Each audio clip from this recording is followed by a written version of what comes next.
All right. Well, welcome to Cleaner Conversations. This is a podcast that is designed to bring the top voices of the industry, dry cleaning and laundromat space to you. So we're very excited to have another phenomenal episode today. I think it's going to be extremely insightful, very educational. One of the things that we love to do with our podcast is just to educate, to equip, and to entertain. There's a lot that's going on, and we want to make sure we bring those voices directly to you. My name is Justin Kane. I'm the host of Cleaner Conversations, along with my co-host, Sam Taylor. And we have a really, really good guest today. Somebody who's been in this industry a long, long time, has made a big impact, also a name for himself. So you want to go ahead and introduce our guest today? Yeah, I don't want to limit us too early, but this might be our only guest who is on IMDb. So James Peuster, if you guys haven't heard of James, you probably will or come across him at some point. Route Pros is a really great consulting team and a really good vision for growing routes in this industry and has made a big impact. So James Peuster is the Knockfather, fantastic nickname. A road warrior, he's a coach, he's a consultant, he's a Hall of Fame inductee for the dry cleaning industry, and a Chiefs fan. And geez, I mean, if there's not like a billion other things that you have done, James, bowling to 300, we have a lot to talk That's about. up there. Yeah, I just tried to limit it to a couple things. But James, you came into this industry without a dry cleaning background. Can you just kind of roll back the wheel and give us an idea of how'd you get here? Well, it was really interesting. I was actually on a church retreat, and I had accepted this high-paying consulting job that they had a suicide rate of like 16% and a divorce rate of like 80%. I mean, I was going to accept this job. Sounds tempting. And my wife and I talked about it, and we said, yeah, well, let's do it. You know, I passed all the tests. I think we'll be fine. And all night I didn't get any sleep. So the next morning I just told the group of guys I was with, I said, look, I'm not going to take this job. I don't know what I'm going to do. And a guy sitting across from me said, well, I own a dry cleaner. Why don't you help me out for like 6 months? And so 6 months has now turned into 25 years and 6 months. So it just was one of those things where it's kind of like when you find your spouse when you're not looking for him. I really wasn't looking for a career in dry cleaning. And as it turned out, on that fateful morning, I said yes to a job that I had no idea what I was doing. And I still don't think I know what I'm doing, but I've faked it pretty good for 25 and a half years. How old were you when you got into that? I would have been about 33 and a half years. What did you have a passion, or did that passion just kind of grow as you go? Because that's something that people know about you. You've got a lot of energy. Yeah, I love challenges. I mean, for those that know me, you found my semi Wikipedia page, and you see all these oddball accomplishments and people I meet and all this stuff. It stems from bucket lists that my friends and I used to do. They'd give me a bucket list every year, and I had a year to do it. And so I got in the dry cleaning industry thinking, all right, you know what? I'll be an efficiency consultant. I'll work on the back end. But I just fell in love with routes. I'd been in business coaching, before, and I really just thought, wow, I've never seen something where it was a win-win-win, where the consumer wins. We eliminate 2 trips to the dry cleaner. The dry cleaner wins because it's cheaper than opening up a store. And really being a route driver is the best job of the part. And so I never seen a win-win-win. So I literally fell in love with routes, visited several cleaners on my own dime to try to figure out what this thing was all about. And, it just kind of had this opportunity that I thought to take this idea of routes, which is good for business, good for consumers. And at the time, the dry cleaning industry was mostly all the routes were done by franchises. Those that were around 25 years ago was Happy Valet, 1-800 Dry Cleaning, 1-800 Door-to-Door, Dry Cleaning to your door, Press for Time, Cleaner Options. I mean, it was all pickup and delivery done by franchises. And so what I thought is if I can create a model that's like a franchise, but without paying a franchise fees, and it didn't happen overnight. It took several years to kind of roll into it. But that was really kind of what became the Route Pros. You picked up the nickname the Knockfather.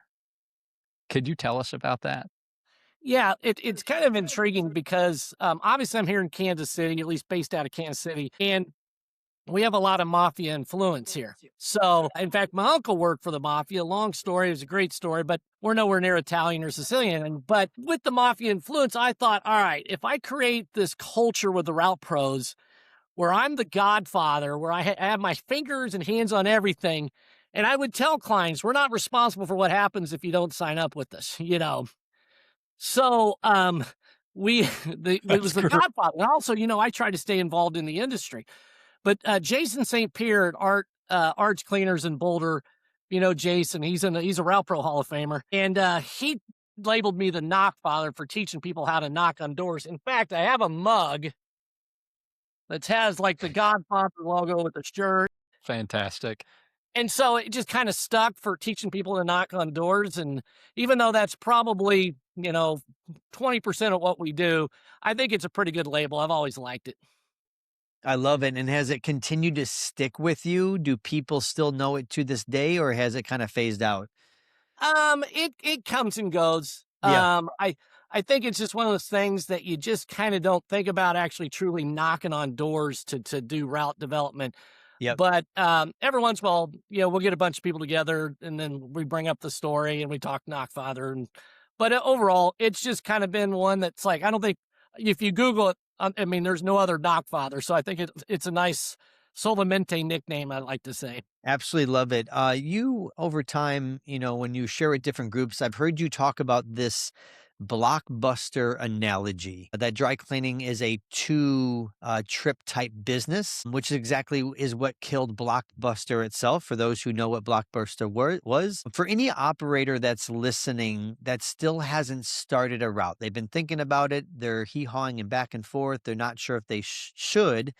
How does that analogy kind of wake them up in 2026?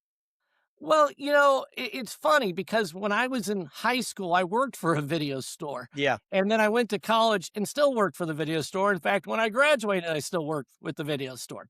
And Blockbuster put us out of business. Yep. Now, oddly enough, we did not know we were going to talk about this. Here's a nice little Oh, Blockbuster card. It's actually my Tesla key. Vintage. But no anyway, way.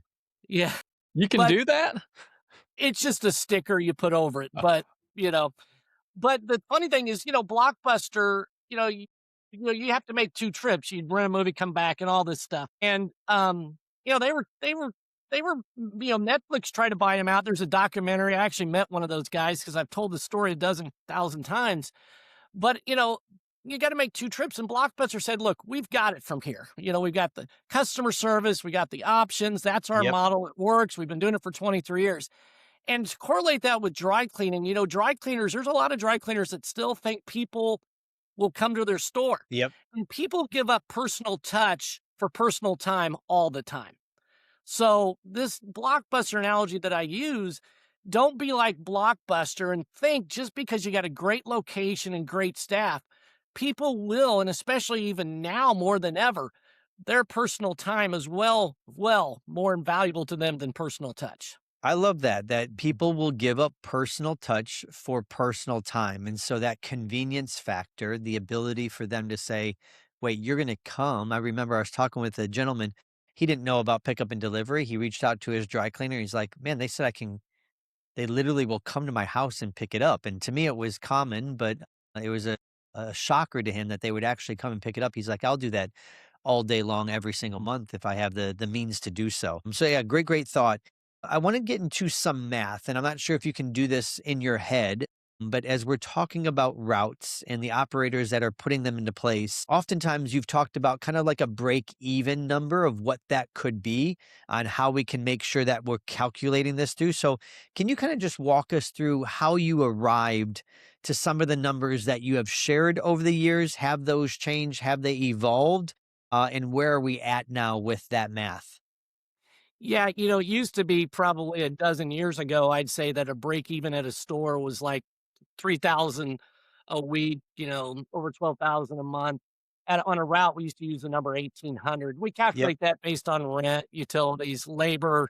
Your labor, obviously, at a store is 65 hours, where a route can do the same amount of volume in 35, but usually pay the driver a little bit more.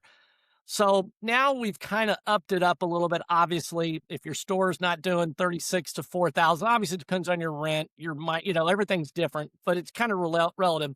So even at almost at $4,000 a month store level, if you're not super efficient in production, you're probably breaking even, or it's time to start thinking about consolidating or something. On a route, we bumped it up to about 2,200 Okay.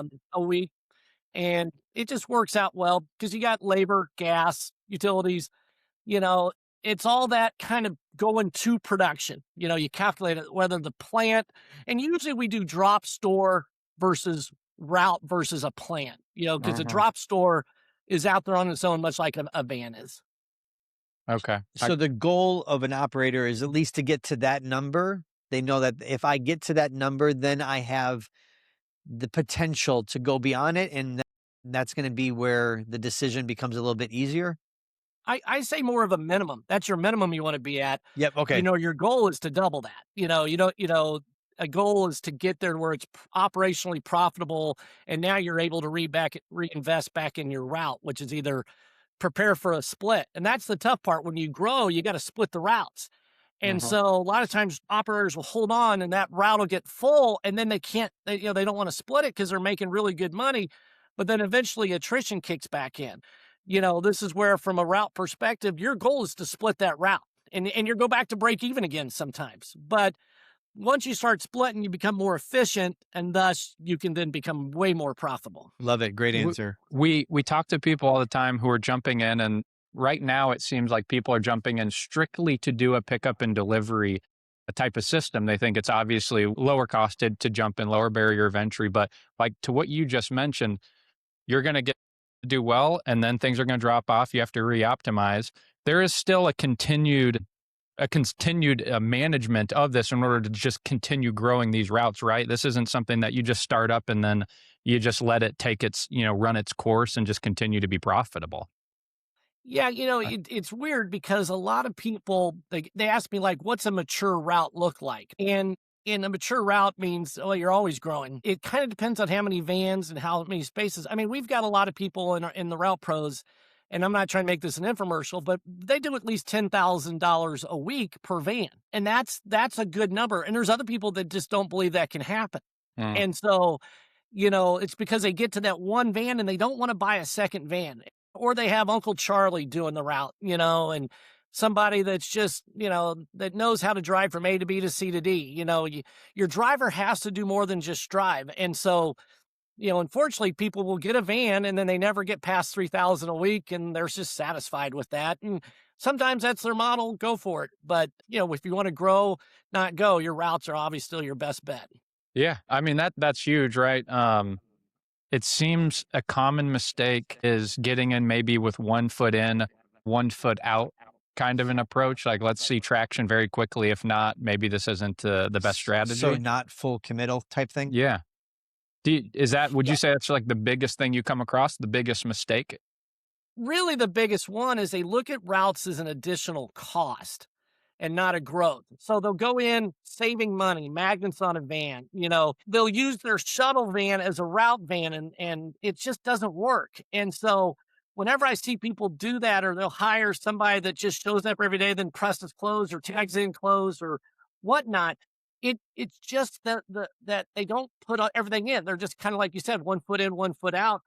And I don't know if that's the hokey pokey, but that's kind of what it looks like. They just do it, and then they'll call us, and then they'll say, well, that's not our model. Well, we're like, well, then we probably can't help you. So, I'm sure you deal with that with cleaner marketing, where people are like, yeah, I'm not going to do any of that, but I want you to grow my business. Well, we have the recipe, put the ingredients in. So Yeah, the growth word that you just mentioned people have to change how they're thinking about these things. It's the same world in the marketing side. It's not really viewed, or it hasn't been, as like a core infrastructure. Routes a very core infrastructure for people. For a dry cleaner that's watching this, either they've just started or they're about to start. We always talk about putting the right people in the right seats. And one of the litmus tests that you use is, would you put that driver in charge of a store? Because they are going to be interacting with people consistently. And that's where a lot of operators get burned. So, what is some of your advice when somebody is hiring that driver, right? Because you have somebody who's willing to drive, they have the personality of a driver, not necessarily somebody talking. So I can see why people throw them into a van, but that has to be a mistake to some degree. So kind of coach us through that process of how you go about hiring somebody to sit inside that van, knowing that they're going to interact with your key people. You judge the interview based on, the engagement, like any interview. And really what you're looking at, I tell owners this who are new to routes, would you put them in charge of the store? Because that they further store away is the one that you need somebody that has some business acumen and they want to grow. And so you have to kind of figure out ways through interviews, like, what would you do to build the business and all that. But what you're looking for is somebody that is professional enough looking that isn't going to break your bank, because unfortunately, a Yep. lot of people, that what we're looking for somebody to do three things well: be organized, have great customer service skills, and have a business Yeah. development mindset. Well, those people don't really exist. Like, Yep. I'm the most disorganized person in the history of the world. For the DIS profiles, I'm a C. That means 98% of the people in this world are more organized than me. I accidentally grabbed my wife's glasses. I don't know where my keys are. I have three phones because I have to call each one to find it, but I have tools. And so with what, I don't always want a straight sales guy either, or girl, because they'll come to the table thinking, oh, this is a big ticket item, and they'll leave. You're looking for somebody that's usually somebody that's kind of like a young, maybe assistant manager at a restaurant that wants to work days. They want to better their life. Maybe they didn't get a degree, or maybe somebody sometimes in their early 50s that wants this to be their last job, because it really isn't that hard to do the sales. In fact, we really don't even call it sales. We call it route awareness, because we're Yeah. really not selling, but that's where people really get hung up. They either want super salespeople and they have turnover like crazy, or they can't afford them, or they just hire somebody that literally, doesn't have any communication skills, and then they want them to build the business. I love that. That kind of segues into the next question about sales and retention, right? There's two sides and two halves to every business. Acquiring the customer, which we work very hard on trying to get new customers, but then also keeping them, especially on a route, is another monster in itself. And so, what's the most common reason that you would say that people begin to drop off once they've initially be signed themselves up to that route, no longer want to be a part of that?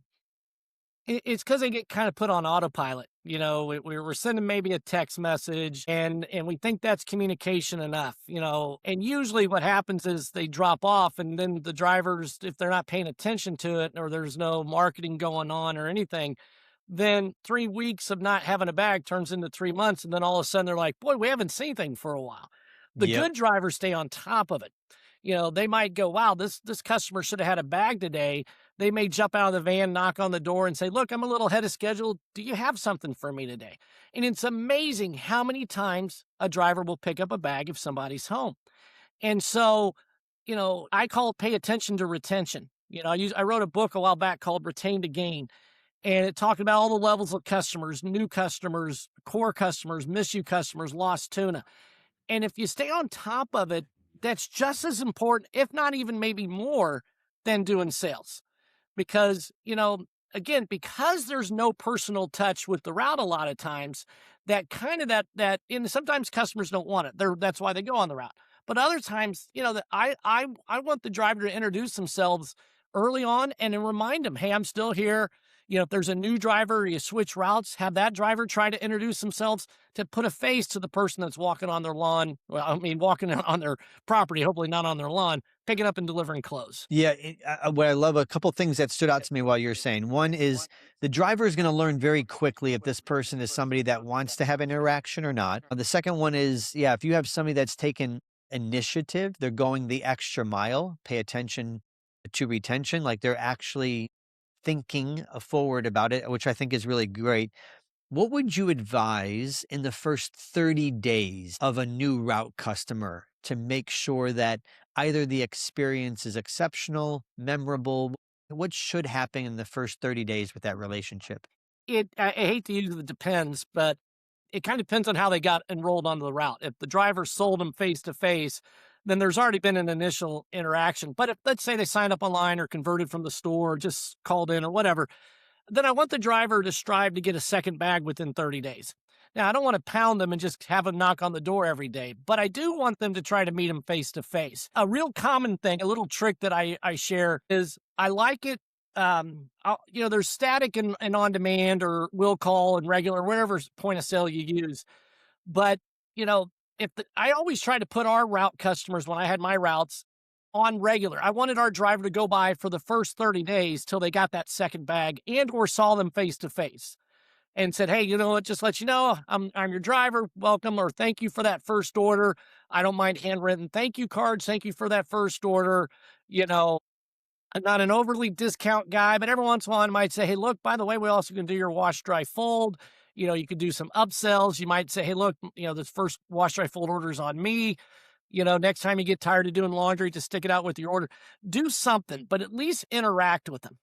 And when you do that, it gets them in the habit of using you. That was an old Gollum group cliche. Let's get them to use us 3 times. You would discount all Yep. that stuff. But get them in the habit on the route. We just want to get them in the habit of knowing that we're here every Tuesday and Friday and leave the Mhm. bag out on the front porch. Okay. Yeah, you mentioned point of sales, some technology, and you've been doing this for what, 25 years, you said? So how much has this space changed? I know for we have people, I mean, when I was on that side, there was somebody who when they introduced texting order ready messages, they cleared out it was over like $30,000 of inventory. Huge. A lot is happening on your side though. So what has that been like for you? Well, you know, I have a programming degree. So I have an Yeah. accounting degree, programming degree. So it kind of, you know, the two things that, you know, obviously you can make a gazillion dollars in, but I'm in the dry cleaning industry making pennies. But, to watch the point of sales evolve, and or not evolve much, it's weird because we are an antiquated industry. You know, I've got an Apple II GS here. And when I had, I'll just say it, Spot, you know, I had all of them. If you remember, I was testing them all at DCDU. And so when I had Spot and Compass Max, I had a 14-year-old that we trained to tag in, and she asked if I programmed Spot on this Apple II GS. It was classic. But, you know, we also work in a very detailed industry. I mean, we got pieces and barcodes and counts and colors and brands.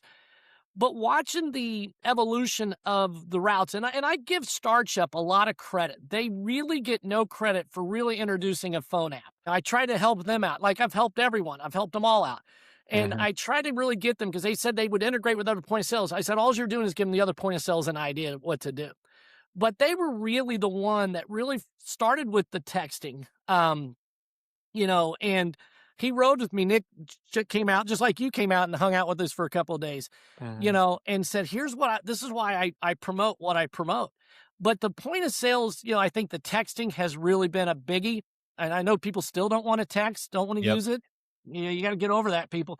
You know, um, it has changed the game. Are the point of sales where we like them to be? Probably not. But that also depends who you ask. You were in that industry. You have 50 cleaners that want 55 different things. You're never going to make these cleaners Mhm. happen.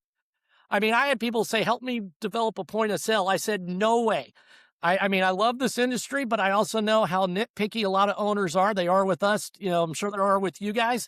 And so as far as a point of sale, I'm like, Mhm. just be happy with what you got because there's a lot of worse out there too. Yeah, like to that texting side of things, a cleaner told me a while ago. He was like, some people think about it like jumping over a dollar to get a dime because that texting is such a vital part of a company nowadays for these messages. So you've trained thousands of drivers at this point. Is that accurate? Is that a pretty accurate statement? Yeah, we were trying to calculate. I mean, Mark Albrecht, I don't know, a few years ago did his 1,000th ride along. Now, this is about 4 years ago. And we figured at one point, we figured I was at least at 3,500 drivers. I mean, a lot of turnover, obviously. Some people have 10 drivers. I've been doing this now. I've really been on the road about 23 years of the 25. Mhm. So, you figure that plus the drivers. but yeah, at least 3,000. I mean, I look at all the discs, I look at all these other things in our history. I'm going, man, and it's been an interesting journey. I mean, I do have a book that I am working on, but I'm waiting for the timing for this book to come out because it's pretty. I mean, I the names have been changed to protect the guilty. I'll just say that. So Okay. Hey, well then we'll stop recording and then we'll get some of those names here in a minute. Um, so 3,500. I mean, let's just round up to 5,000. Out of all of those drivers, um, is there like is there a knock or a specific client, a moment that happened that you still remember out of all of these drivers and oh ride-alongs that gosh, you've I done? mean, they all remember, and they all trigger fun memories. There's some that are really sad, mad, glad. I think from a knock perspective, I tell people I wrote actually did a top 10 most memorable knocks, Of but course I you think did. I'll speed through So these. I'll good. just speed through three that really come out early on. This is like 2003. I'm in Burbank, California, and the dry cleaner this was a failed project from the second I got there. He paid me in a bag of cash. I mean, he literally, you could tell he's right, and you could tell he was just writing the amount on this, garbage bag. I mean, not a garbage bag, but a paper sack like you get, and you could see the totals. And still, I mean, it was all tens and fives and 20s. I'm sitting there dumping out this cash. So it was a total failed project. And so anyway, but I go knock on doors for the guy anyway. And I get to this kind of this weird older house, and it had a little like entryway. It had a door, and then I could see a little hole and another door. And the guy came out, and all I saw on the top of his head, but I knew who it was. It was Crispin Glover, who played George McFly on Back to the Future. Oh, wow. Okay, you could tell by the voice and the eyes. And I've obviously got pictures with a bazillion people. You've seen me around. But I tried so hard not to say hello, McFly. I mean, instantly I was just thinking that. But I was doing good. Signed him up, and I actually asked him about his dad, who played a bad guy in an early James Bond movie. So he really thought that was neat that I asked about his dad. So that one comes to mind. But I'll tell you one time in Grand Rapids with Curtis Cleaners, I was with Andy, who at the time I'm training him, and we had three things happen that are in the top 10, all at the same day. First one, we knock on a door, nice guy, but as we leave, he starts throwing oranges at us as we're leaving. And he was nice to us at the door, but then he starts throwing oranges. But as Andy put it, I'm quoting Andy, it was like a girl throwing with the opposite hand. I mean, he wasn't close. But these oranges are flying through. This is Michigan, too. Why is he throwing oranges? We go to another neighborhood, and this nice neighborhood, and this lady's got this pink and blue toilet in their front yard. I mean, it was a nice neighborhood, and you could tell they just threw it out the front door. So I told Andy, we got to knock on this door. Knock on this door. True story. Her teeth were about an inch long. I literally never seen anything like it. I flinched. And Andy even laughed at my flinch. But I asked her, I said, what's the deal with the toilets? And she tells the story. She's trying to get the homeowner association to buy them out. I mean, it was just but she was super nice, and she referred to some people. We go across the street, and I ring the doorbell, and this little boy answers the door. He's probably 4, cute little tie. Hey, is your mommy or daddy home? My daddy just died. It was their funeral thing, And so the emotion from Oh, funny to tragic all in one time. And I said, okay, you can't deal with any more emotions. We cut it today. And that was like probably 2006. But I can remember that day 20 years later. It was like, I mean, there was a lady in Boulder, Colorado, who I don't try not to be mean, but let's just say plus size, plus, who had just got out of the shower, and she opened the door with a towel that wasn't really doing its job, covering up stuff, and dropped about 35 different F-bombs on me. And I just sat there and listened to the F-bombs. But yeah, that one sticks out. But yeah, everybody's got one. When you with talk to everybody in the field, there's always the one or two that stick out that you're like, that you can't put that in a manual. What do you do when somebody's half naked at the door dropping F-bombs? oh my God. I mean, at least she didn't have teeth that were an inch long. I don't know that Yeah, I've ever seen that before. and you ask Andy, if you know Andy the Curtises, he'll tell you that it was bizarre. So I've been up there and actually had a rental car stolen. But when I was there, they have mosquitoes and had planes that would fly over the Grand Rapids the area and drop some sort of mist. And it Yep, was designed to kill whatever it is. But I think in that area, they're not supposed to go outside for certain hours. It's recommended not to. she must have. Yeah. What is this tornado story? That was something we read about it with you and Leon. Are you a little bit of a storm chaser? Yeah, Leon worked actually up there at Curtis Cleaners, oddly enough, so that's funny. Yeah, obviously being here in the Midwest, we have tornadoes, and Route Pro University, we bring people, Kansas City, and would come from all over the place. So we had Paula from Harrisburg, if you know Paula. Esma was from, she would have been from Zyker Cleaners, and then Leon and I, and all of a sudden tornado going, and you know they're so good about telling you which way they're going and how fast. So I've got a couple pictures outside Route Pro University. In fact, the tornado siren was literally right behind our building. So we drove and we got to see a little tornado. This thing was not even touching the ground, but it was still cool to see for somebody from Michigan. You know, it's kind of like people think, oh, you're an idiot. Well, tornadoes are common here. So, you know, you get pretty good about knowing which way to go and what not to do. So yeah, he got to see a tornado. He was pretty excited. The real place to look where you're at is Independence. Is it Boulevard? Is that right? Independence Avenue. Yeah, Independence Avenue. That's the real place. Yeah, that's where I got my start with Mayfair Cleaners. You can look it up. There's several. If you look up Independence Avenue serial killer, there's been several serial killers that have been on Independence Avenue. I mean, sadly, it's a lot of prostitution. We used to tell people to get to our plant, go ho, ho, ho, and turn right. It's Santa Claus Lane. And in fact, one of our best customers during the time was the pimp. And he was a super great guy. It was a very dangerous place to have a plant. Our production manager would bring a gun and escort you in with a gun. It was so bad. But the pimp we had two counter girls that lived down there, and he would walk them home. And he was a gentleman. He wasn't trying to recruit them or anything. It was just a whole weird world. But yeah, the whole boulevard. In fact, I think I took you down that when you came to Kansas City. So yep. Yeah. Well, we did. Welcome to Cleaner Conversation. Yeah, can't get any cleaner than that. So a lot of entrepreneurs are watching this, people that own their own business. You yourself, entrepreneur, own your own business.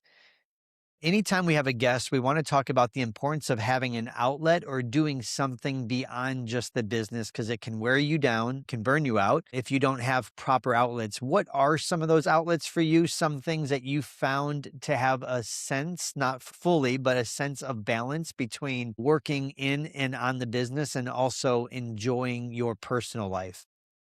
Well, you know, for a while I actually did sports radio for actually 13 years. I can see you doing that, James. That would be awesome.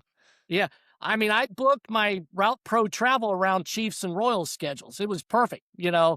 So I would go to Denver. I mean, I went to almost every road Chiefs game for 13 years on press passes. So that was a good balance, but it kind of ran its course. Now I live out here on 16 acres. You might hear a rooster or two crowing in the background. Yeah. You know, I hang out. Obviously, my wife and I we play games all the time, sit out, you know, have coffee. But, you know, the radio was a fun balance because I was able to, you know, while I'm on the road, have fun. But now it's, you know, as I'm turning 60 almost next year, you know, a little bit of relaxation, but I still I still miss the sports radio days. Like when you guys talked about this, all I could think about is, I think in my radio days of like, all right, all of a sudden with 2 minutes to go, because we were live, you're like, okay, we're on, you know. Got to do it. It was all our producer's fault, James, if you can believe that. It's this guy has one job. I don't get it. One job you have. Yeah. Oh, I mean, is it AI producer, or is there really a guy behind the glass? There is nobody there. Yeah. We would do that because like sometimes we'd be by ourselves on the radio, and there's a time that when you're talking, you want to, you know, and be like, your mic's not working again. You know, you'd be talking while I'm getting a drink of water, you know, or something. One of my favorite stories on the radio is we were on a podunk radio station. I mean, what we accomplished on this podunk radio station, I mean, hanging out with Bon Jovi and all these other stories of sports radio, but we had to answer our phone live when people called in. There was no screener.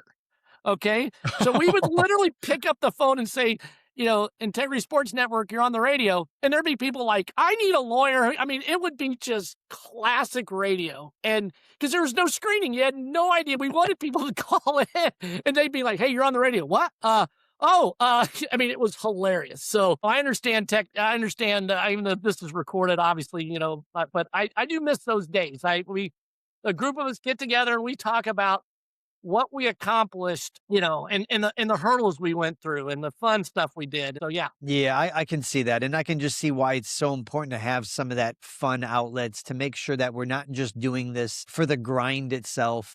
We're not just doing it for the money. We're doing it for something a little bit greater of a purpose, right? Like, why am I doing this? So, first of all, I just want to say it's been such a pleasure having you on. I have one more question that I want to ask. And this question, usually as we end our podcast, is designed to really encourage the operator owner on the other side of this that's listening, that may be they may be discouraged, right? They've been grinding it out. They haven't seen the growth they wanted. They feel like maybe they're going backwards, especially when it comes to maybe routes. I've tried that. I've done this, but I'm just not finding the traction I want. I'm sure you've come across hundreds of individuals that have been discouraged. What is your encouragement? How would you speak into their season and see if they can kind of just bring a little bit of hope? Well, you got to do it with truth and grace at the same time. I mean, I work with other consultants. I've worked with consultants through the decades. And if you don't know how to balance truth and grace, I don't care what message you share. You got to give them the truth. There is no magic pill. I mean, I know people probably call you guys up and want the magic pill and they don't get exactly what they want. They fire you. I've been fired. Almost every client of the Rail Pro has fired us once at least. And I tell them with grace, the challenge is I understand where you're coming from as a business owner. You want to spend money, you got to make money, but you don't want to spend money. And through, the one thing about dry cleaning, the resilience dry cleaning has had through the decades, it always reinvented itself, but it didn't in '08. In '08, the recession hit, the no smoking hit, the business casual hit all at once. It dropped and it didn't rebound. And then when COVID hit, the great reset, it really did flush out a lot of the cleaners that needed to go that didn't go in '08. And so now where we're, standing here, first of all, I have to tell people still that COVID is over. That was 6 years ago. It seems like yesterday and 20 years ago at the same time. You just have to sit there and recognize that you do have to put the work in, or you have to learn how to pay for have somebody. And I hear this all the time. I can't afford to have a route developer. Then they'll say, but I can afford not to have a route developer. So, you hold their hand, you seek to understand what they're going through. You don't convict them for their, I don't want to say wrong thinking, but they're not positive forward thinking. And so I see a lot of cleaners still that had called me 25 years ago that are still in the exact same boat. And sometimes it's just because they're not getting out of their own way, but you still got to share it with truth. And that's the hard part. I think that's the hard part for anybody, is to say with grace that you as the owner are the reason why your business isn't growing. There's a lot of success stories. I try to share third-party stories or point them to other success stories. But then again, sometimes people's mindset is cemented in, and there's not much you can do, but you still show them grace and say, I'll be here when you need me. You hit the nail on the head right there. James, where can people find you at? You worked with hundreds, if not thousands, of cleaners at this point. For people who are trying to grow their route, as of right now, I think every single person listening likely has a route or trying to grow the route. Where can people find you guys in the Route Pros team? Mark, Jen, Brian? Well, the website is our first step, theroutepro.com. I usually tell people, if you're really starting, the best bet is to buy the manual. Save the money. You may not be ready. It's the playbook. You may not like it. And if you don't like it, then you're not going to hire us. We're obviously very active in a lot of these shows and stuff. So there's the DLI Expo that I think I'm speaking at again. Jen and Brian and I will be there. Just, shoot us a line. If not, you can call me. My number is satanic, 660-660-2066. It's got 6 6s in it. Brutal. Don't worry, I'm not satanic, but I do believe that it's never too late. And it is kind of like different markets. There's some markets that are super aggressive. Is interesting because we unfortunately do put people out of business, because if you don't do routes, you could be out of business. And I don't know how many people have came up to me and told me I'm the reason why they're out of business. And I feel bad, but if they would have done routes, if it wouldn't have been me as a route consultant, somebody else would have popped up. We were already in that transition mode. It was pre-Amazon delivery era. Now we're, Uber, Amazon, everything. It's never too late to do routes. Thank you for that. And are you optimistic about the future of routes? I am. And I the think the industry is really going through some changes where there's a lot of merging. Yep. But what Sam kind of hit it on the head earlier, there's people buying vans, finding people cleaning clothes that are doing routes without a plant. I did 6 vans in Kansas City without a plant. So there is people that are wholesaling out, and that, the laundry industry has really infiltrated the dry cleaning industry just because we did as well. So, again, it's not too late. Just get over the fact that, routes are not a fad. I had people tell me back 05, 06, 07 that routes are going to be a fad. What am I going to do after this? Mm-hmm. And I just sat there and went, boy, I hope you're right for your sake. But unfortunately, a lot of them are out of business. I mean, almost every single company has an app to have something delivered to you at this point. So yeah, and then having a guy like you, a consultant who's been through the trenches, where you guys have the strategy, but the execution in our stage, there's a lot of things out there, but people pay for the value that you deliver and the execution that you guys do, which is, gigantic reason you're in the Hall of Fame. So congratulations on that again, James. Yeah, no, this is Cleaner Conversations. Again, it's a podcast designed to be a voice into this industry. It's powered by Cleaner Marketing, which we're a part of. And Cleaner Marketing just recently rolled out a new route builder product as well. So if you are intrigued on the idea of needing how to show attribution and how things are working, we definitely can assist you in that way. But James, it was a pleasure to have you on this call. Very entertaining stories and a great voice to this industry. And honestly, it was a great honor to have you on this podcast today. James, thank Appreciate you. you guys. Maybe there's a second, because there's more stories I know you got. Just pick a city. Okay. Okay. Pick a city, pick a door, and pick a lady. Have a great day, James. Thank you so much. Everybody listening to this, you can find us anywhere that podcast channels are. And thank you guys for being faithful listeners. We appreciate you sharing this with anybody that you know is in this industry. God bless. Thanks, guys.